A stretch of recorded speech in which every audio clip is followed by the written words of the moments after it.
জলসা। নমস্কার, শুভ সকাল। আরো একবার ফিরে এলাম চ্যানেল ভিশনের পর্দায় শামসুর মল্লিকের পরিচালনায় সকালের জলসা অনুষ্ঠানে আরেকজন গুণী মানুষকে সঙ্গে নিয়ে আমি আপনাদের বন্ধু বাপ্পা। তো আজ আমরা কাকে পেয়েছি তার সাথে পরিচয় করে নেব। নমস্কার দাদা। নমস্কার। আপনার নাম? অরূপ কুমার সরকার। কোথা থেকে আসছেন? পানাগড়। আপনি কি করেন?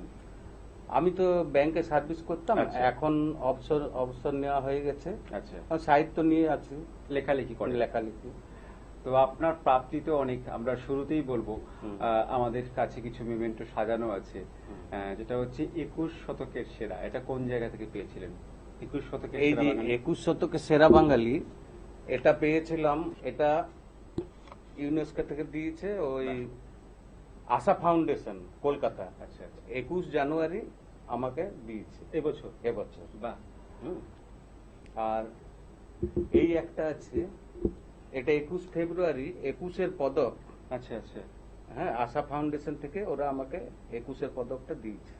এটা একটা খুব সুন্দর। আর এইটা একটা আছে বই, 2025 সালে 2025 জন কবির কবিতা নিয়ে এই বইটা প্রকাশ মানে পেয়েছে। 2025 সালে 2025টা লেখা প্রকাশ পেয়েছে। 25 জন কবির কবিতা নিয়ে এই বইটা প্রকাশ পেয়েছে। 2025 জন? হ্যাঁ, 2025। এখানে আপনার লেখা? এখানে আমার লেখা আছে। বাহ। তো এটা অলরেডি গিনেস বুক অফ রেকর্ডে স্থান নাম পেয়েছে। নথিভুক্ত করা হয়েছে। বাহ। তো আপনার প্রথম কোন লেখা শুরু? এই বই থেকেই শুরু? এই বই থেকে আমি আমার যে কবিতাটা পাঠিয়েছিলাম, সেই কবিতাটা আমি পাঠ করছি। ব্যাংক অ্যাকাউন্ট প্রতারণা, এখন আর এটিএম এর পিন নাম্বার চায় না, কারসাজি করে ওটিপিও খোঁজে না, এখন কেওআইসি চায়, ভাবে কেউ কিছু বোঝে না। ব্যাংকের ম্যানেজার বলছি, সেটা বেমালুম বলে ফেলে। কোনো বোকা মানুষ যদি ভয় পেয়ে দেয় পা তাদের জালে। প্যান নাম্বার, আধার নাম্বার চায়, চেষ্টা থাকে নেবার অ্যাকাউন্ট নাম্বার। তাই ধরি মাছ না ছুঁই পানি, সেই চেষ্টা করে বারবার।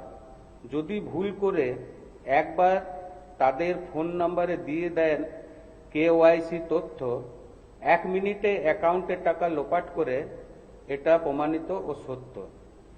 এখন নূতন নূতন পদ্ধতিতে বিছানো হয় প্রতারকের জাল, সেই ফাঁদে একবার পা পড়লে অ্যাকাউন্ট ফাঁকা হয়ে যায় আকাল।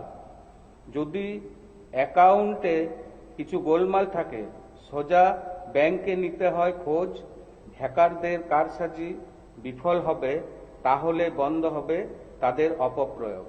দাদা, খুব সুন্দর করে একটা সতর্কমূলক বার্তা ওনার লেখার মধ্যে প্রকাশ করেছে। দাদা, এই লেখালেখি জগতে আসা কোন সময় থেকে? 35 বছর লেখালেখির সঙ্গে আমি যুক্ত আছি। তো হঠাৎ লেখালেখি শুরু করলেন কিভাবে? মানে কেন মনে হলো যে লেখালেখি করতে হবে? লেখালেখি মানে আমার বাবা সাহিত্যিক ছিলেন, বাবার আচ্ছা, আচ্ছা। বই টইগুলো বাবার নাম? দেখাশোনা করতাম। বাবার নাম বামাপদ সরকার। আচ্ছা। তো বাবার অনুপ্রেরণা কিছুটা আছে, বাবার আশীর্বাদ আছে।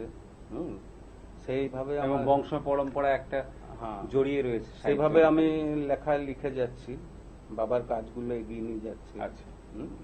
তো তারপর তো সার্ভিস করতেন, সেখানে একটা- আমি পশ্চিমবঙ্গ গ্রামীণ ব্যাংকে সার্ভিস করতাম। যে আচ্ছা। ব্যাংকটা এখন হচ্ছে ওয়েস্ট বেঙ্গল গ্রামীণ ব্যাংক। সেটা কোন জায়গায়?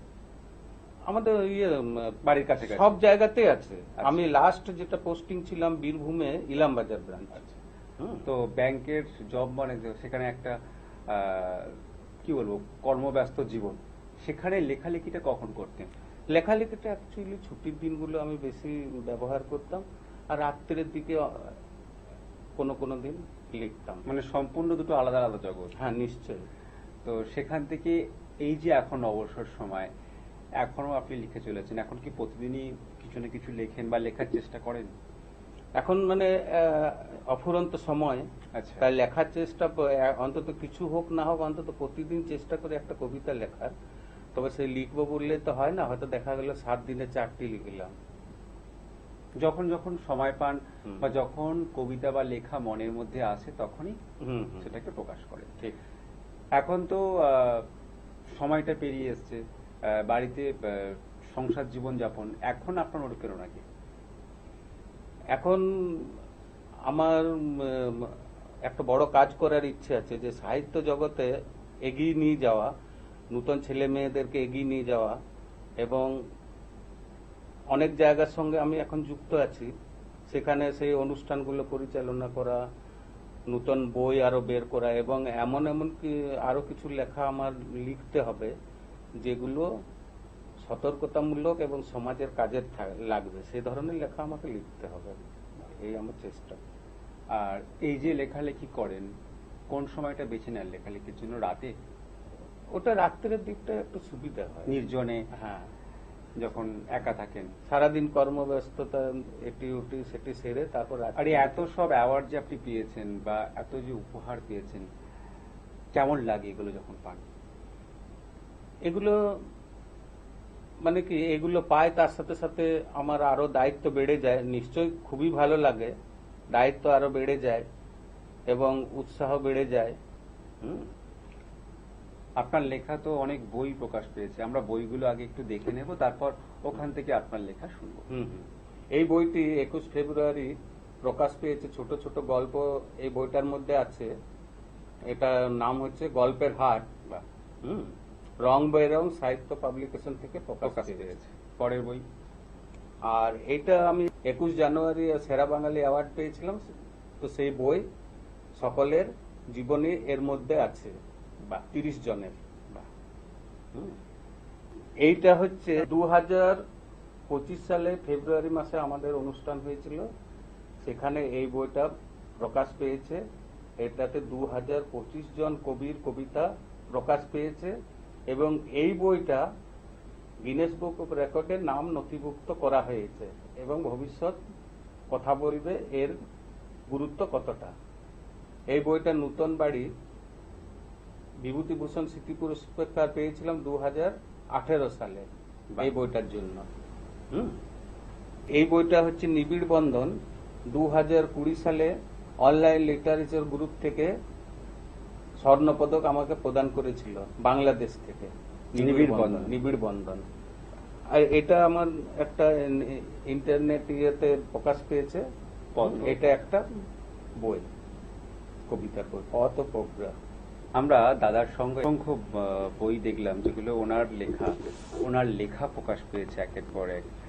দাদা, এত যে লেখা লেখেন, আপনি নিশ্চয়ই সোশ্যাল মিডিয়াতে লেখেন?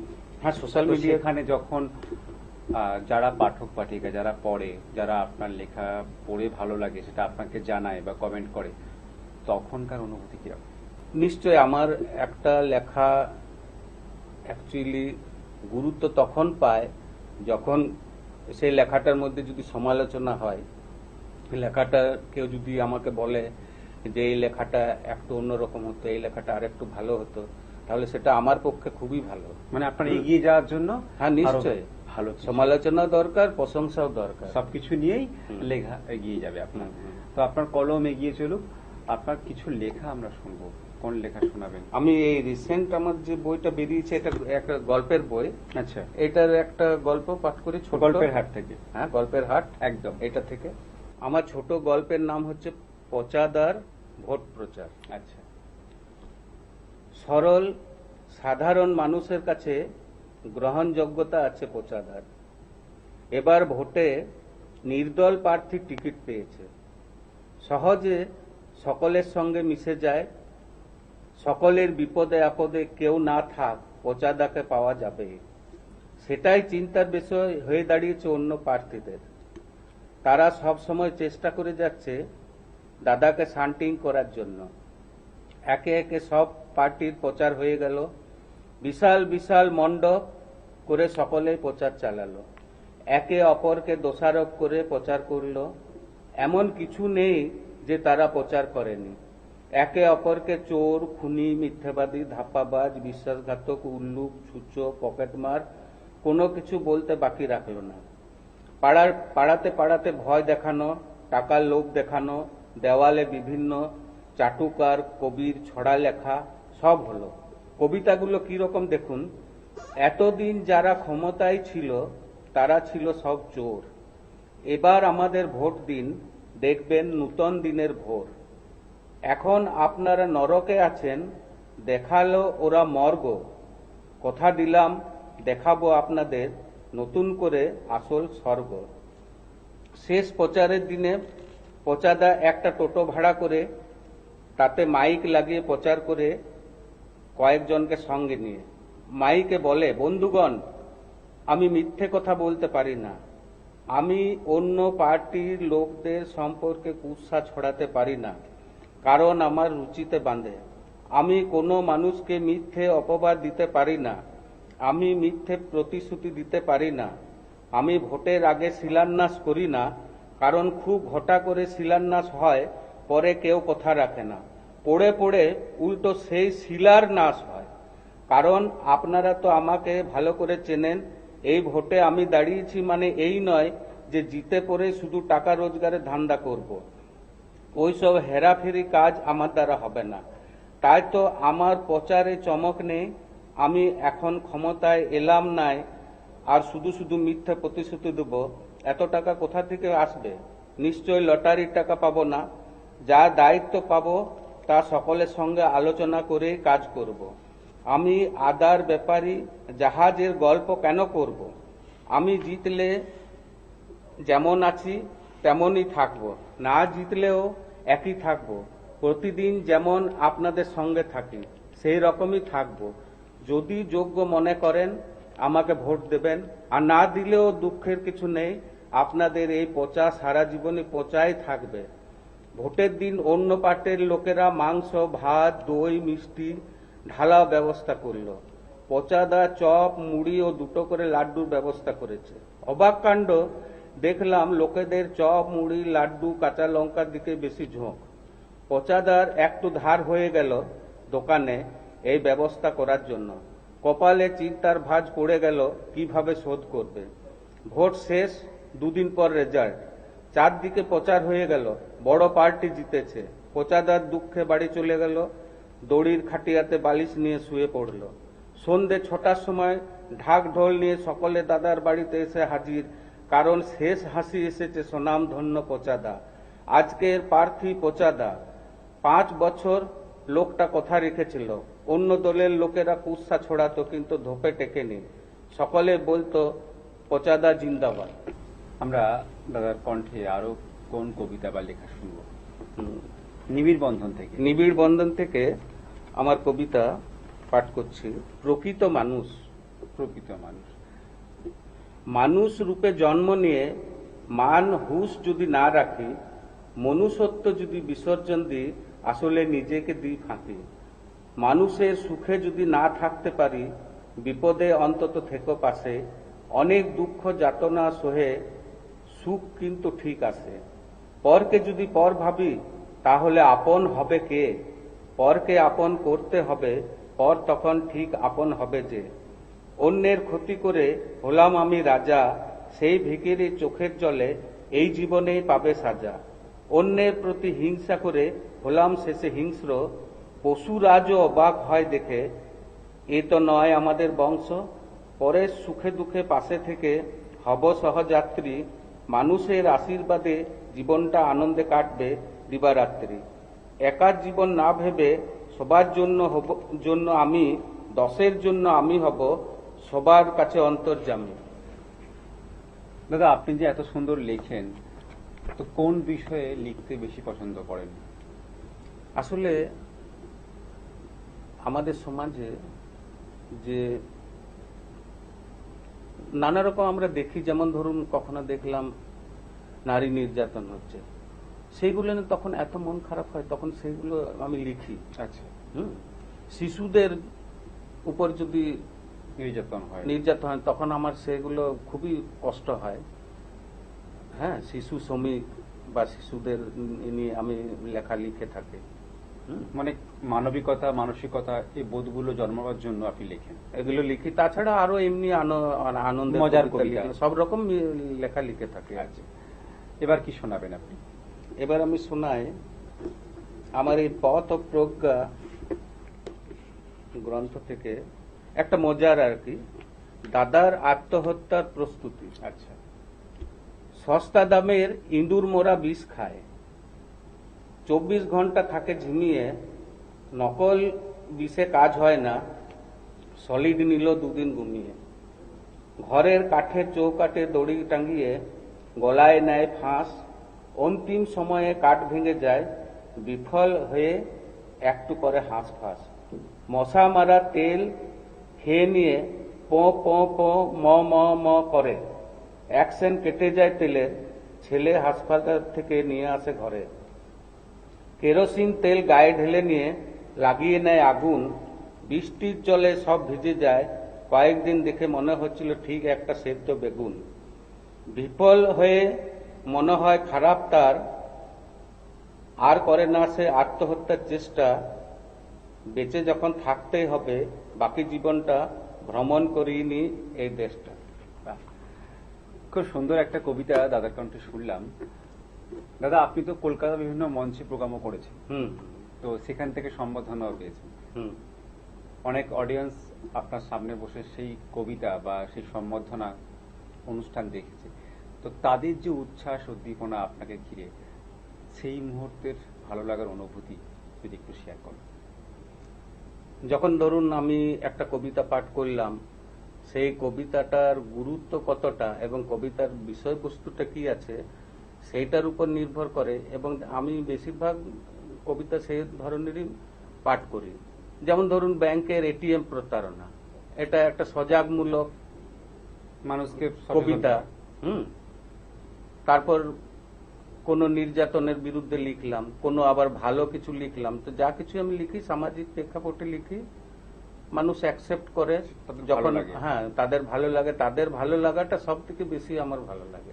আর এই যে আপনি লেখালেখি চালিয়ে যাচ্ছেন, ভবিষ্যতে আর কি কি করতে চান, আর কিভাবে আপনার লেখাটাকে ছড়িয়ে দিতে চান, বা এই যে যারা একেবারে ছোট ছোট শিশু পড়াশোনা শিখছে, বড় হচ্ছে, তাদের মধ্যে এই যে লেখার প্রবণতা কিভাবে তৈরি করতে চান, মানে তারা কিভাবে লেখালেখির দিকে মনোযোগী হয় বা লেখা পড়তে মনোযোগী হয়, সে বিষয়ে আপনি কি বলবেন? আমি যে কবিতাগুলো লিখি বেশিরভাগ খুব সরল সাদাসিধে ভাবে লিখি, মানে একদম চলিত ভাষায় লেখা। চলিত ভাষা, এবং সেই কবিতাগুলো পড়তে কারো অসুবিধা হওয়ার কথা নয়।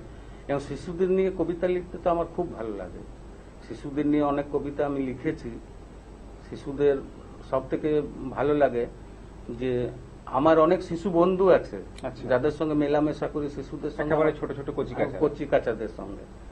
তাদের যে ভালোবাসাগুলো সেগুলো আমি ভুলতে পারি না।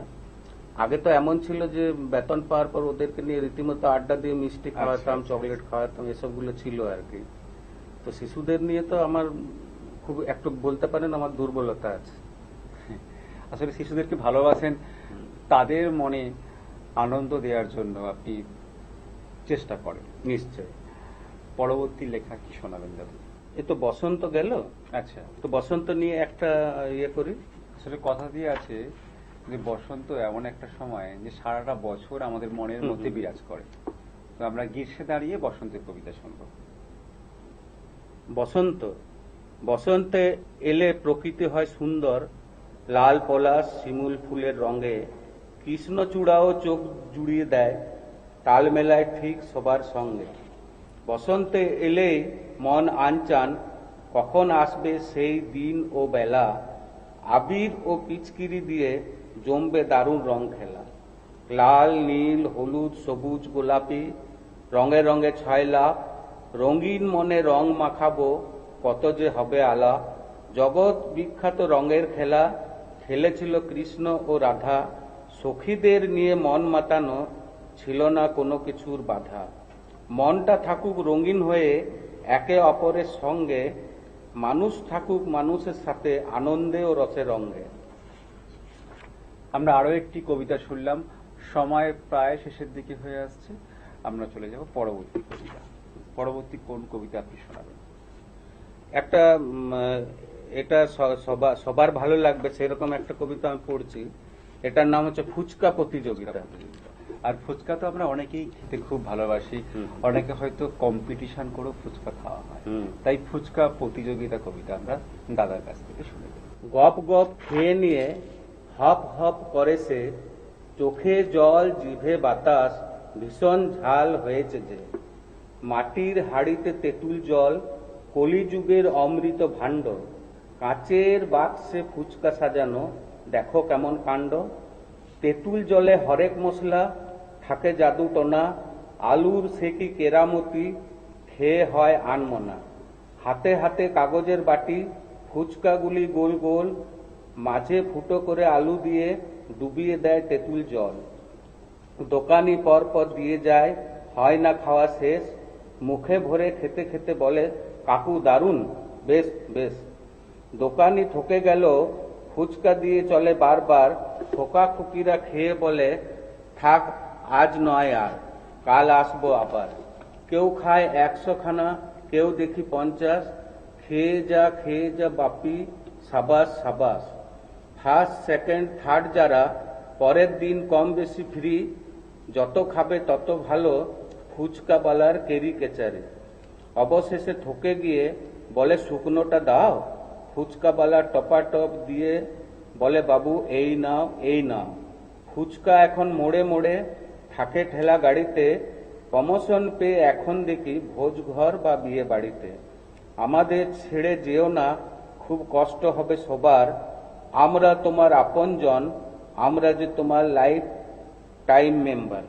বাহ, আমরা বেশ মজার এবং স্বাদের একটা অন্যরকম স্বাদের কবিতা শুনলাম, ভীষণ ভালো লাগলো। আর এই সকালটা ফুচকা, সত্যি মানে ফুচকার গল্প শুনতে আর ভালো লাগছে না, মনে হয় দৌড়ে চলে যাই সেই ফুচকাওয়ালার কাছে ফুচকা খেতে। তো সময় একেবারে শেষের দিকে, আমরা আবারও শেষে দেখে নেব দাদার সম্বর্ধনা। 21 শতকের সেরা বাঙালি, দাদার নামও মেমেন্টোর মধ্যে রয়েছে, ভীষণ সুন্দর। দাদার ঠিক সামনে 21-এর পদক। বাহ, 21 ফেব্রুয়ারি এটা দেওয়া হয়েছিল, ভাষা দিবস। ভাষা দিবসে। বাহ, এগুলোই ওনার কাছে অমূল্য স্মৃতি, অমূল্য সম্পদ। আরো একটি বই রয়েছে, বইটাও আমি আরো একবার দাদাকে দেখানোর জন্য অনুরোধ করব। 21 শতকের 2025 জন কবির কবিতা এই বইটির মধ্যে আছে। প্রকাশ পেয়ে আরো অনেক প্রাপ্তি বা সম্বোধনা আছে, কিন্তু অত দূর থেকে তো সমস্ত কিছু স্টুডিওতে আনা সম্ভব নয়। তো দাদার কাছ থেকে যেটুকু পেলাম ভীষণ ভালো লাগলো। দাদা, আপনার কেমন লাগলো এখানে এসে? আমার খুব ভালো লেগেছে, এবং আজকের সকালটা অন্যরকম একটা সকাল উপহার পেলাম আপনার কাছ থেকে। আমি খুব সহযোগিতা পেলাম আপনাদের, এবং খুব আনন্দের সঙ্গে আমি অনুষ্ঠানটা করতে পারলাম। এবং বিগত দিনেও দাদাকে আমরা পেয়েছিলাম, আজকে আরো একবার পেলাম। ধন্যবাদ, ভীষণ ভালো লাগছে। আমাদের অনুষ্ঠানের পক্ষ থেকে আপনার জন্য রয়েছে সার্টিফিকেট, ধন্যবাদ ধন্যবাদ, রয়েছে মেডেল। অনেক ধন্যবাদ চ্যানেল ভিশন এবং আপনাদের সকলকে। দাদার জন্য রয়েছে মেমেন্টো, অনেক ধন্যবাদ, অনেক অনেক ধন্যবাদ। আর রয়েছে দাদার জন্য গিফট কুপন। ধন্যবাদ, অনেক অনেক শুভেচ্ছা আর শুভকামনা আপনার জন্য। আজকের অনুষ্ঠান এই পর্যন্ত। আবারও দেখা হবে অন্য কোনো দিন, অন্য কোনো সকালে। হয়তো আমরা কবি সাহিত্যিক অরূপ কুমার সরকারকে নিয়ে আবারও কোনো অনুষ্ঠানে আপনাদের সামনে চলে আসব। আজকের মতো এই পর্যন্ত, নমস্কার। আপনি কি নাচ, গান, কবিতা এবং অঙ্কনে পারদর্শী? তাহলে আর দেরি না করে চলে আসুন আমাদের অনুষ্ঠান চ্যানেল ভিশনের পর্দায় সকালের জলসা। আর সকালের জলসা অনুষ্ঠানে অংশগ্রহণ করুন আর যোগাযোগ করুন আমাদের সাথে কিনে দেওয়া নাম্বারে। আপনার প্রতিভার প্রকাশ করব আমরা আজকের এই অনুষ্ঠানে। তাহলে যোগাযোগ করুন আমাদের সাথে কিনে দেওয়া নম্বরে ফোন করে। সকালে জলসা, সকালে জলসা।